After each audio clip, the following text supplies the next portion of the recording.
Hey y'all, and welcome to Politibrawl.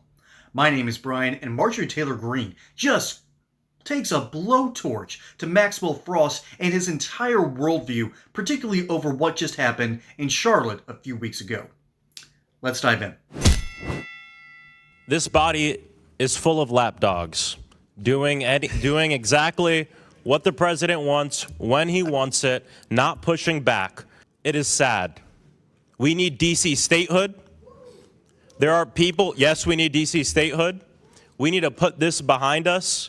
We need to stop, it's wild to me that we're here debating with people from the Republican Party, a party that's supposed to be about states' rights and local rule and people, the consent of the governed. And it's just grand to sit here with other members who have higher murder rates than Washington, D.C., but not invite the president to occupy their own state with the military. And so we say free D.C., and we'll continue to fight for the people of Washington, D.C., who deserve for their home to be a state, who deserve for their local officials that they voted for, their city council, their members, to make decisions about how to make sure that this is a safer place. And I gotta say, when we talk about crime, when we talk about violence, gun violence has been going down in this country the last 3 years. We still have a lot of work to do, but you guys talk about it and nothing happens. We put forth solutions and pass bills like the Safer Communities Act, and violence goes down in this country. That's the difference between us. I yield back. Gentleman yields back. Anybody seek recognition? Ms. Greene. Thank you, Mr. Chairman. This should go beyond political boundaries. And I can't understand how this becomes a fight about my Democrat colleagues' Trump derangement syndrome and politicizing Washington, D.C. This should be about victims of crime. And this should be the fact that we should have a justice system that holds people accountable for the crimes they commit against innocent people.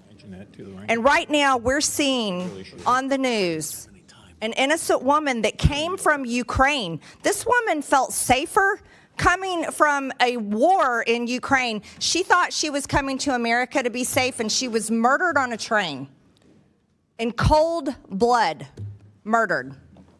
And we're seeing crimes like this day after day, night after night, and it goes on and on and on. And anybody wants to argue about the National Guard? What, you people want the National Guard coming in and handing out water bottles when there's some sort of natural disaster?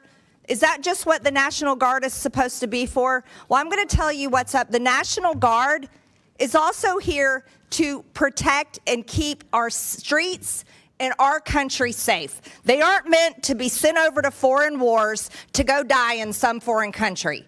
The National Guard should be used for Americans to be safe, businesses to be able to prosper, people to be able to walk with their families down the street. And I'm going to tell you something, people of Washington, D.C. in this room, Congress has jurisdiction over the District of Columbia. That's the reality. Democrats, you may not like that, but that is the reality. The bills that are being passed here and being in a public setting, being discussed and debated and being voted on are for your safety. Because what's happened, and you know it because you live here, you are living in a city filled with crime, And we have witnessed it as members of Congress. We've lived in it. A Democrat congressman just a few years ago got carjacked. We've had interns murdered on Washington, D.C. streets. And you know it because in your communities, you know people and you witness it. There's drive-by shootings, there's drug deals, and the youths of this community are being done wrong. Absolutely being done wrong. And so I'm telling you right now, I can tell you I'm from Georgia. Yes, that is where I am from. However, I come to work in Washington, D.C., and I live here when I am here for work, and I happily go back home when I am not here for work.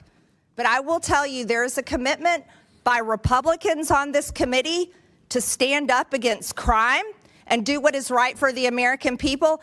And I 100%, and so do my colleagues, 100% support the use of the National Guard to clean up the crime and stop the criminals from murdering and raping and stealing and making cities unsafe. And that's the reality of where we are today. And so this debate can continue back and forth, but it is ridiculous. Fighting for criminals is a losing argument.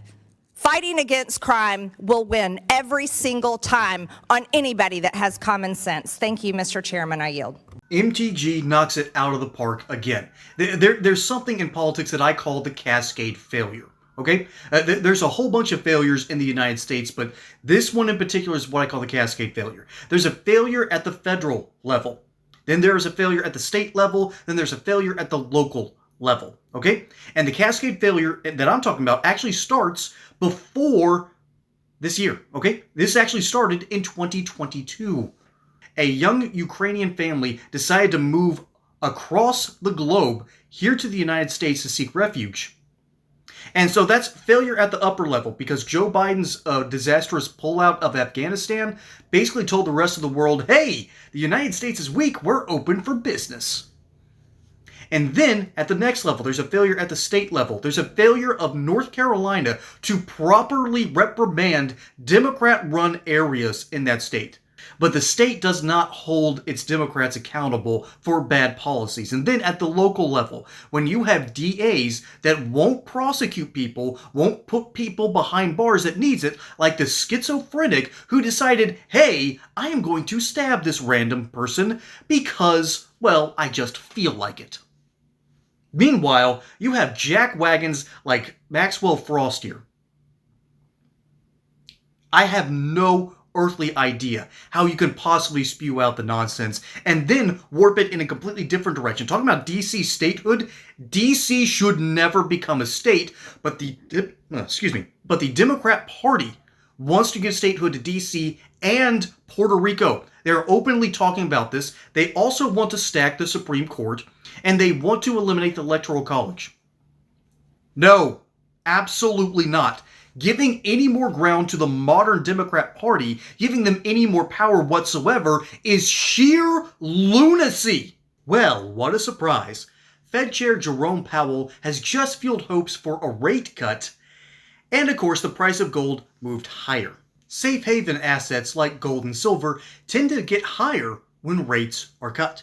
And that's exactly why I have partnered with the award-winning company Goldco. They sell precious metals like gold and silver, and they do an amazing job with it because they keep it simple. So if you are ready to learn how Goldco can help protect your savings with gold and silver, I want you to go to politibralgold.com. You can get a free 2025 gold and silver kit. Plus, you can learn how to get a 10% back on silver for free. It's literally the best silver offer on the market. So don't miss this one. That's politibralgold.com. Again, visit politibralgold.com to protect your savings. We keep seeing this over and over and over. How many more people do we need to watch on these security cameras lose their lives because Democrats won't do the hard things? And then they're out there complaining that, oh, Trump has brought the National Guard into D.C. He's threatening to do it in Chicago. Good. Chicago and D.C. have lost the political will to deal with crime. Granted, Chicago has never had the political will to deal with crime. There's a reason that Al Capone staked his claim in Chicago. All right? Nothing has changed. In 100 years, nothing has changed in that wind-blown monstrosity of a midway city. And the reality is, the only way to change it is by reconstruction. Okay? When a Southern boy is talking about reconstruction, you have screwed up royally. We can't give any more power to the Democrat Party. We should never give statehood to D.C. And then we have this dude who is younger than I am, Maxwell Frost. This dude has bat guano crazy ideas on the same vein of Mandami, and that's the future of the Democrat Party, ladies and gentlemen. They have not learned their lessons, and they are going to have to learn either by these terrible policies that are going to absolutely destroy these towns. I don't want New York City to be rotted out by socialist-style policies, but yet that's what will be used by the lowest common denominators in our society. It will allow them further credence and further abilities to make life harder for the very people those policies are designed to help. The worst problem of these rich white liberals is assuming that their ideas will help people. No, they never do. They never and never ever will help. They never have, they never will.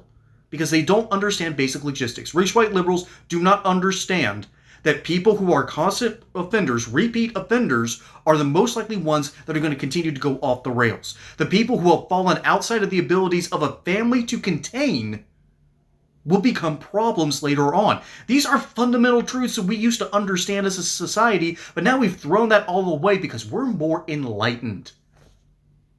Give me a break. Meanwhile, Marjorie Taylor Greene is talking about the success stories of what happens when you have National Guards troopers basically just marching up and down the streets. That's all they're doing. They can't make arrests. The National Guard doesn't make arrests. Ladies and gentlemen, they can't. They have no legal authority to do so. But mayors in secret meetings will whisper, "Thank the Lord that a Republican is solving my problems." Because the Democrat Party lacks the political will, lacks the political mentality, because they know deep down, this is the paradox of being a Democrat in the modern age. They know if they dare solve any of the problems, there will be screeching from their own constituencies, from the rich white liberal neighborhoods that feel like, oh, you're just hurting poor people. Poor people in America are more hurt by Democrat policies, from the fentanyl that is poured across our border, from the weak on crime policies, and then they try to tout some piece of legislation, the Safer Communities Act, something that got bipartisan support, by the way. Whenever something gets bipartisan support, you really don't have to look at it as a Democrat or Republican issue. It's why I look at Joe Biden and don't equate him with the CHIPS Act, or I don't equate him with this act. I will, however, look at him and ask, why in God's name did you think that priming the economy with even more money through a stimulus bill was going to work? All it did was create an inflationary crisis. And of course, now Republicans are trying to fix these problems. And then you have absolutely insane people like Representative Frost here. This is the future of the Democrat Party, by the way. Okay? That's just the truth. That is the future, ladies and gentlemen. And I am deeply afraid of what's coming next if we don't win in 2026 and in 2028. Marjorie Taylor Greene is 100% correct, per usual, by the way. When the more controversial elements of Republicans end up being the correct ones, there's a problem, ladies and gentlemen. But let me know what you think down in the comments below. My name is Brian. Hope you enjoyed that segment here on Politbro. Don't forget to like and subscribe. Catch you on the next one. Until then, y'all have a good one.